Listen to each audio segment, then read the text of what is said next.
A patch of soil, no bigger than a boot print, darker, looser, different from the hard ground around it. I almost stepped past, and then it spoke. A sound, thin as a thread, so faint I thought it was my imagination. Not wind, not leaves. A whimper, fragile, trembling, piercing straight through my ear and into my chest. I froze. My heart slammed. I dropped to my knees, pressed my ear against the cold earth. Damp soil filled my nose, and in that heavy silence, I heard it clearer. Broken cries, weak, choked, like a buried heartbeat pounding against the dark. My breath caught. A life was trapped beneath my feet. I didn't think. I dug. Bare hands tore at the dirt. Nails split, blood seeping into the mud. Wet earth clung to my clothes, sprayed across my face. Every handful I clawed free felt like ripping apart the shadow of something cruel in mankind. And then my fingers touched it. Soft. Cold. Too small to be real. I scraped again. And there it was. A puppy. A Doberman. No bigger than my palm. Mud plastered across its body, eyes sealed shut, ribs showing beneath paper-thin skin. It weighed no more than an apple. Its tiny mouth opened, a hoarse whimper breaking free, so frail it could vanish in the wind. My chest seized. This wasn't a weakness. This was dying. I scooped it into both hands, and in that instant, fear sliced through me. I was too late. Its body hung limp, cold as stone. But then, beneath my thumb, a beat. Faint, faltering, but alive. My throat burned. Words slipped out, more prayer than speech. No. Not today. Not ever. I ripped off my jacket, pressed the pup against my bare chest, forcing every last drop of heat I had into that trembling body. It twitched, so slight I almost missed it. Breath came in wisps, thin smoke unraveling into nothing. I knew I had no minutes, only seconds. I leapt up, clutching it tight, and sprinted. Roots lashed my legs, thorns tore at my face, rocks scattered under my boots. But I saw nothing except the pounding of my heart and the terror that a single stumble would snuff out the flicker in my hands. Hold on. Stay with me. You're my little fighter. The words broke between gasps, half command, half plea. The Appalachian forest blurred behind me. When my truck came into view through the trees, my eyes stung with tears. I lunged for it, yanked the door open, laid the pup on my worn fur coat on the passenger seat, and fired the engine. The roar filled the cabin. The heater blasted damp, hot air over that mud-caked frame. To anyone else, it was the stench of dust and chemicals. To me, it was the smell of hope. I pressed my finger to its chest, held my breath. The heart was still there, staggered, ash-thin, but there. Don't quit, I whispered, gripping the wheel. If you clawed your way out of the grave, you can survive this too. The truck tore down the mountain road, faster than I had ever driven. Every turn, every skid, felt like a tug of war with death itself. The road stretched on forever, but in me, there was only one thought. I will not let that breath go silent. The engine roared. The pickup shuddered as if it could feel the despair in my chest. I glanced at the passenger seat. On the faded fur coat, the tiny puppy lay curled tight, mud caked across his black and tan coat. Every whimper felt like a blade carving into me. I cranked the heater to full. Hot air rushed over his fragile frame. But he still shook like the last leaf clinging to a branch in autumn. I pressed my finger against his chest. The heart was still there, weak, fragile, but there. Come on, little one. You fought your way out of the dirt. Don't stop now, I whispered, my voice breaking. The Appalachian road grew darker, trees pressed against the windshield, their roots spreading like claws. The tires tore at red clay, flinging dust in a storm behind us. At every curve, I clenched my teeth, gripping the wheel, terrified that a single jolt would silence that frail rhythm. I lost count of how many times I whispered inside that cab. Prayers, commands, pleas meant as much for me as for him. Stay with me. Don't let go. You're my little fighter. The cries thinned, then went silent. My body lurched. I slammed my hand over his chest. The heart still pulsed, broken, scattered, but alive. I exhaled hard, throat raw. The mountain road wound on without end. Ash-gray sky pressed down over the ridge. I floored the pedal, tires screaming as I shot through hairpin turns. The needle jumped wildly across the dashboard. I didn't care. There was only one thing that mattered: reaching the clinic in time. The first lights of Charleston flickered in the distance, blurred through wet eyes. A shout ripped out of me, half relief, half desperation. We're almost there, just a little longer. When the old neon sign of the clinic glowed into view, my chest broke open. Tears blurred the road. I wiped my face with the back of my hand, slammed the brakes, and the truck jerked to a stop. The door flew wide. I ran inside, clutching the mud-stained scrap of life to my chest. Cold, fluorescent light fell across gray tile. Emily Carter, my assistant, was wiping down the front counter. She spun around. "My God, Dr. Hayes! What is that? Is it even alive?" "Just barely," I rasped. "Incubator, warm towels, water at 99, neonatal kit. Now!" Emily didn't waste a word. She knew my voice when seconds weighed more than gold. I laid the pup on the steel table. The lights cut away any illusion. A body no bigger than my hand, fur matted with mud, belly hollow, ribs sharp against skin. I swallowed hard, chest twisting. He was nothing more than an ember, ready to fade. A shiver dragged through me, but I forced myself to stand steady. Emotion had to give way to skill. One wrong move, and this fragile life would vanish right beneath my hands. Emily placed the incubator on the table, its small lamp spilling a warm yellow glow, soft as candlelight. Heat filled the room, wrapping around us. A fragile shelter, but the only refuge I could give him tonight. I looked down at that tiny frame, my voice dropping low, more vow than thought. "Tonight, I'll fight with you. Death doesn't get to take you this easy." And I knew. The battle had only just begun. The emergency room door slammed open, fluorescent light cutting across the cold wall. I laid the puppy on the steel table. Under the harsh white glow, his tiny body seemed to disappear, nothing more than a trembling patch of mud-streaked black. Emily rushed over, gloved hands ready. "Oh God, he's so small." "Warm towels now."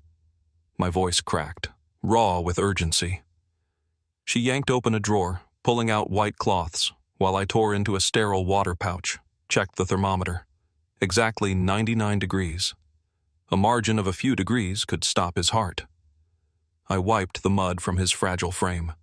Started with the muzzle. Earth packed hard around his nose, nearly blocking his breath. I worked slowly, gently. Every touch made his body twitch, a last reflex fighting against the dark. "Don't leave me, little one," I whispered. "You're not alone anymore." Emily set a precision scale on the counter. I placed him in the center. The digits flickered, then froze. 52 grams. My heart sank. Less than an apple. A life discarded, clinging to half a chance. Emily covered her mouth, eyes brimming. "Dear God." I didn't answer. I reached for the corn syrup, drew a single drop into a syringe, and pressed it to his gums. The room held its breath. And then, his tongue moved, licked. Once, weak, but there.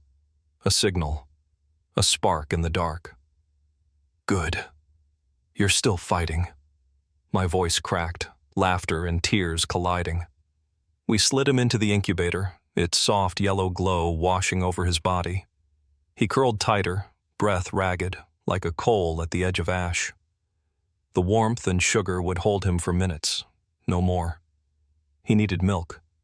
Real sustenance. I turned to Emily. Neonatal kit. She nodded, sprinted out. I pulled a chair close to the incubator, pressed my palm against the glass. My mind held only one thought. Don't stop. You clawed your way out of the grave. Don't die in my hands. Emily returned, passing me a tube fine as a thread. I measured from his nose to the last rib, marked it. A single error, just 1 millimeter, could send milk into his lungs and kill him instantly. I drew a long breath, whispered like a prayer. Little warrior, fight with me one more time. The tube slid past his lips. He was too weak to resist. I pushed it slowly, millimeter by millimeter. My hand trembled, but I forced it steady.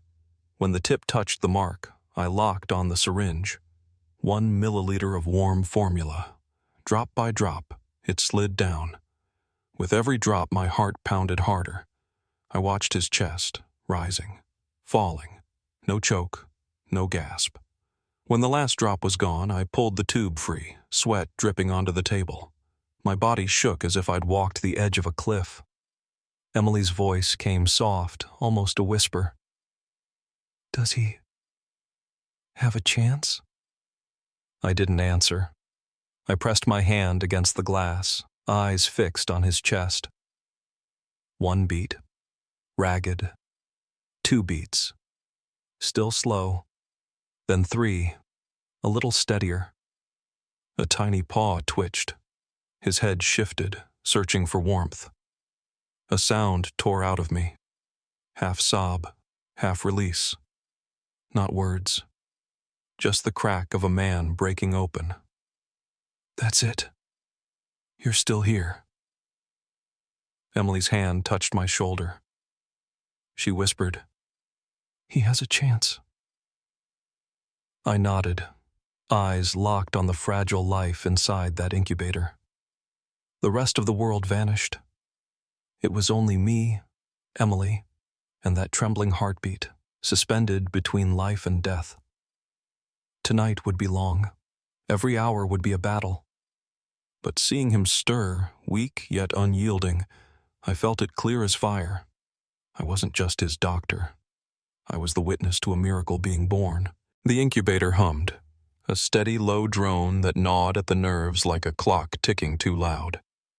I slumped against the glass, eyes fixed on the curled frame resting on a white towel. Outside, Charleston slept in silence. But in this room, everything had only just begun. Emily placed a hand on my shoulder. You should rest. I'll watch him. I shook my head. No, if I close my eyes for even a second, I could lose him forever. She studied me quietly, then nodded. I'll make coffee. When the door closed, it was only me, the white light, and the fractured sound of his breath, each gasp slicing the air like a blade. Every inhale, I held mine. Every exhale, I finally let it out. The whole world narrowed to the faint beat hidden under that paper-thin coat of fur. Each hour, I opened the incubator, lifted him. His body was so light, I feared my hands themselves might break him. I fed him through the tube, slow drops of formula sliding down. A single milliliter. That was all. Yet for him, it was a war. I watched his tiny chest, still rising, still falling, slow, uneven. But there, every swallow pulled him a step further from the edge. Time dragged like sand through the eye of a needle. 1 hour. 2. My eyes burned raw, but I didn't dare close them. one blink too long. By 3 a.m., my forehead rested near the glass, my ear tuned to his fragile breath. And then, silence. My body jolted, heart crushed tight. My eyes locked on his chest. No movement, no beat. "No, don't do this." My voice cracked, hands trembling. I snapped the latch, pulled him out, and laid him on the table. His body sagged, lifeless as a wilted leaf. I pressed my finger to his chest. Nothing. A cavern opened in me, but instinct surged before despair could swallow me whole. 2 fingers pressed against his chest, small as a grape. Tiny compressions, short and fast, every push a terror that his ribs would shatter. "Don't leave me, little warrior. You clawed your way out of the earth. You can't stop here." I bent down, lips covering his minuscule muzzle, breathed the faintest breath, just enough to lift his chest. 1, 2, 5 times. No response. The weight of despair ripped me apart. My throat closed, tears spilling hot and bitter. But I didn't stop. I couldn't. "No, I won't accept this." I pressed harder, breathed again, and then, beneath my fingers, a flicker. A heartbeat. Weak, hesitant but real. I froze. Another beat. Then a ragged, rattling breath. Shallow but alive, I nearly collapsed, tears streaming onto his fragile coat. "That's it. Good boy. You came back." I held him to my chest, listened to that faint rhythm return beneath my palm. Each beat a spark fanned from ashes. I cried, not from exhaustion, but because for the first time in all my years, I felt a miracle breathing in my arms. Emily burst through the door, alarmed. "What happened?" "He's stable. For now." I choked, clutching the fragile life. "He stopped breathing, but he came back." She froze, tears spilling down her cheeks. Then her hand rested lightly on my shoulder, whispering, "You pulled him from death's hands." I shook my head. "No. He pulled himself back. I just kept the door from closing." We returned him to the incubator. The golden glow wrapped his tiny frame, turning him into a glowing ember in the dark. I collapsed into the chair, cold sweat plastered against my shirt, body hollowed out as if I'd outrun death itself. But my eyes never left him. Until dawn, there would be no peace. At any moment he could falter. I had to be ready. Every second was war. 5 a.m. The door cracked open. Emily entered with coffee, her eyes heavy but brightening at the sight of that fragile chest still rising. I didn't speak, only nodded. Words were empty. The heartbeat spoke louder than anything. When the first rays of daylight bled through the window, I nearly collapsed onto the table. My body spent, my soul ragged, but my heart thundered when I saw him stir. A paw twitched, then stretched, a sign as small as dust, but enough to lift me to my feet. I pressed my forehead against the glass, whispering, "If you made it through this night, I swear you'll never fight alone again." That night aged me 10 years, and yet it gave me something rare in this line of work, the chance to stand at the edge of life and death and watch a fragile soul choose to return. The first light of morning slipped through the window, laying a thin streak of gold across the incubator glass. I hadn't looked away all night. My head rested on the table, eyes burning, but my hand stayed pressed against the glass, as if letting go would steal away what warmth I had given him. And then, what I had waited for through the endless night finally came. A movement, small. One tiny paw drew back, trembling, then stretched again. I held my breath, my chest tightening like a fist. "That's it. Good boy," My little warrior, I whispered, voice hoarse and broken.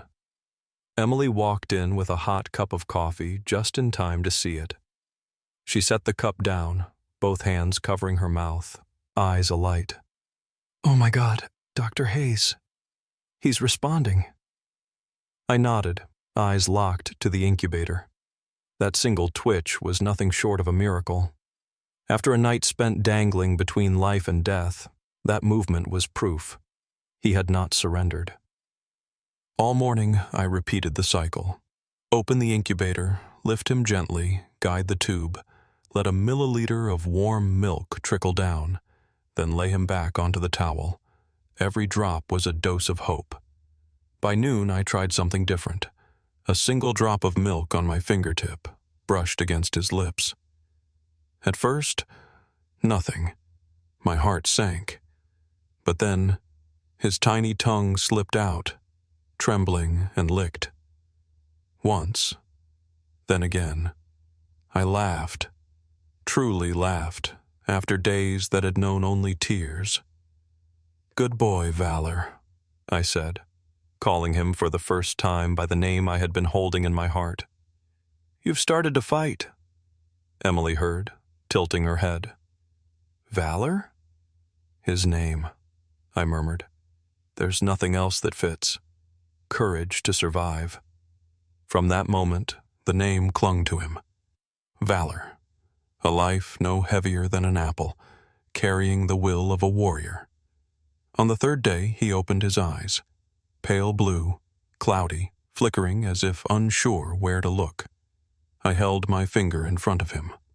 For a heartbeat, those uncertain eyes steadied, trembling but fixed on me. My throat closed. It felt like a current of electricity shot straight through. He saw me. He recognized me. Emily stood beside me, her hands clenched. "You see? He's chosen you." I didn't answer. I only smiled, a smile I hadn't known I still carried. But it wasn't all easy. On the 7th day, Valor suddenly gasped, his chest falling still for several seconds. I nearly leapt out of my skin, yanked open the incubator, my hand pressed to his chest, ready to restart his heart. Then, a shuddering sigh broke free. He was alive again.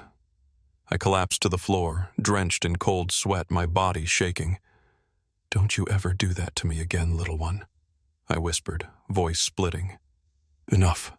Just keep moving forward." Each day afterward was strung together with small victories. Valor twitched more, struggled to hold up his head before it flopped down again. I urged him on as though speaking to a companion beside me. "One step at a time, no rush. We'll do this together." By the 2nd week, I placed a shallow dish with a thin layer of milk. Valor wobbled forward, eyes still cloudy but nose guiding him. He plunged his whole head into the dish instead of licking. Milk splashed everywhere, across his face, soaking the towel. He lifted his head, dripping white, eyes glistening. I laughed so hard that tears streamed down my face. Emily doubled over too, wiping him down while shaking her head. "He really wants to live." That laughter rang through a room that had only ever known whimpers and the hum of machines. For the first time, the weight in my chest loosened, making room for something else. Hope. On the 10th day, Valor barked for the first time. Not loud, not long, just a single sharp yelp when he spotted the small mirror placed on the floor. He saw himself, fur bristling, and let out one defiant sound. I froze, then broke into laughter, tears running hot down my cheeks. I scooped him up, held him tight against my chest. "That's your voice.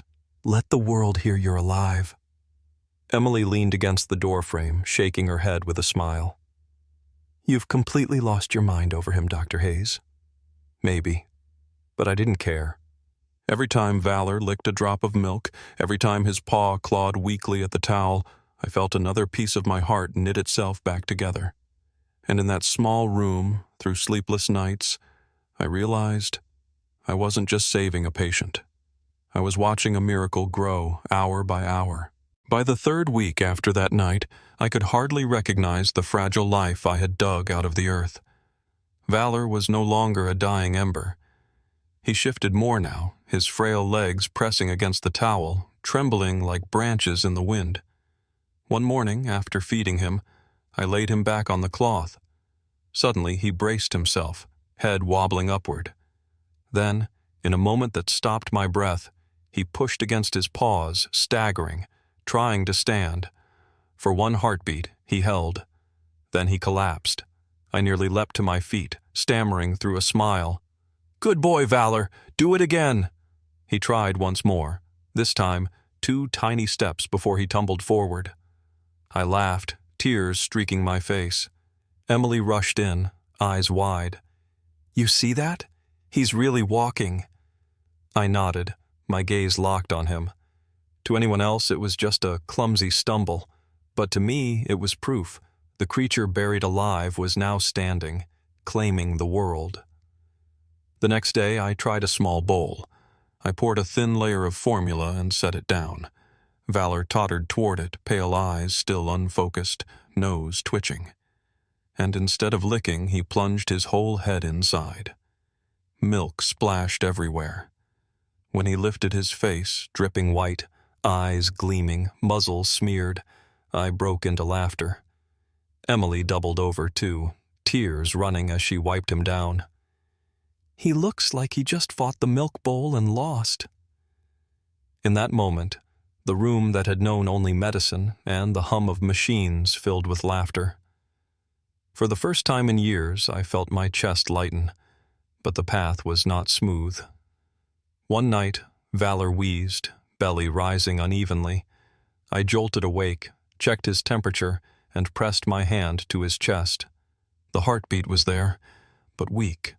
I held him through the night, eyes wide, afraid to blink. When dawn came, he stirred and licked my hand as if mocking me. I'm still here. That fear only bound me tighter to him. I understood now. Every day he survived was no accident. Each step, each bark, each lick of milk was a victory. By the 4th week, Valor was truly becoming a puppy. He crawled around the clinic, legs wobbly but persistent. He fell often, but each time he got back up. His ears, still soft, flopped against his head, and his eyes, now clearing, began to shine with the amber spark of a Doberman. One late afternoon, as I scribbled notes, a sound behind me drew my head around. Valor stood facing the small mirror I had left on the floor. His sparse coat bristled. A faint growl rose in his throat. Then he barked, short, sharp, but resolute. I froze. Emily heard too, rushing in, hand over her mouth. Did he just bark?" I scooped Valor up, clutching him against my chest. "That's right. That's your voice, Valor. Let the world know you're alive." Day by day, his changes startled me. His black and tan coat darkened, catching the light. His eyes grew clearer, following my every move. Each time I walked into the room, he wobbled toward me, falling, scrambling, then hurling his tiny body against my legs. Every time, I lifted him close, pressed him against my chest, listened to that small but stronger heart. Each beat was a new song, replacing the funeral drum I'd once heard that first night. One evening, after a long surgery, I came back to the room exhausted. Valor lay curled on the towel, breathing steadily. I sat beside him, watching him sleep. His tiny paws twitched, as if chasing something in a dream. I wondered, what could a life once buried dream about now? I knew the answer. He dreamed of the life he had just won back. That night, it struck me. Valor wasn't just surviving. He was teaching me something greater. That strength doesn't live in the body. It lives in the will to keep fighting, even when the world has turned its back. I leaned down, whispering into his sleep. Valor, you're not just my patient. You're the reason I still believe in this work. Outside, the Appalachian wind howled against the glass. But inside the small clinic, among the scent of medicine and the sound of a puppy's quiet breath, I felt rebirth. Not only his, but mine. 1 year. Only a year had passed since the night I pulled him out of the cold earth. Yet standing in the Appalachian forest this morning, it felt like a lifetime had fallen away. Sunlight spilled through the trees, glinting off the carpet of pine needles. The air smelled sharp with resin. I turned my head. Beside me was no longer the 52-gram scrap of life I had once held in my palm. Beside me was a full-grown Doberman, broad chest, muscles carved tight, black and tan coat glistening under the sun. Valor. He surged ahead, long legs cutting through the forest like arrows. His tail whipped, amber eyes blazing. His bark cracked through the air, echoing off ancient trunks. I stopped where I stood, staring after him, something twisting inside my chest. Who would believe that this powerful creature had once been a lump of mud-caked flesh, cold and limp in my hands? Who would believe that on this very patch of ground, a year ago, he had nearly disappeared forever? "Valor!" I called. He turned, ears high, then sprinted back, a storm of strength crashing into my chest. Nearly 40 kilos knocked me flat into the pine needles. He reared up, paws on my shoulders, hot breath steaming against my face. I laughed, eyes stinging, my arms locked around his neck, my face buried in thick fur, my ear pressed to the steady thunder of his heart. "Good boy. You've won. You've lived." Behind me, Emily stood with her phone, capturing it all. Her smile was bright, her eyes blurred with tears. I knew what she was thinking. This wasn't just proof of a successful rescue. It was proof of what we had whispered to each other in those sleepless nights. Miracles are real. We led Valor back to the spot where I had once dug through the dirt. I recognized it by the scent of sap, by the old pine still streaked with moss. The ground that had been soft and wet now wore a skin of green grass. No trace of a grave remained. Valor lowered his nose, sniffed, then looked up at me, tail swaying. He didn't know. He couldn't remember. But I did. I remembered every handful of dirt, every desperate breath, every heartbeat that nearly died in my palm. I laid a hand against my chest and whispered, "This place gave me back my faith." We drove home as the sun dipped behind the hills. In the truck, Valor stretched across the back seat, his head resting against my shoulder. His breath was steady, strong. Every so often his tongue brushed my hand, as if to remind me, "I'm here.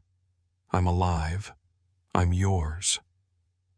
That night, as Valor curled at the foot of my bed, I couldn't sleep. I watched him for hours. In the dark, memories returned. The smell of wet earth, the silence of a still chest, the whimper thin as a thread. A question haunted me. What if I hadn't stopped that day? What if I had stepped past, like every other footprint in the dirt? The answer chilled me. Valor would not exist, and I, perhaps, would still be lost in the shadows of this profession, where too many deaths had stripped away my faith. I reached out, laid a hand on his back. "You didn't just survive, Valor. You saved me too."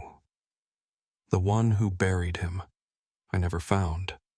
Once, rage consumed me, hungry for revenge.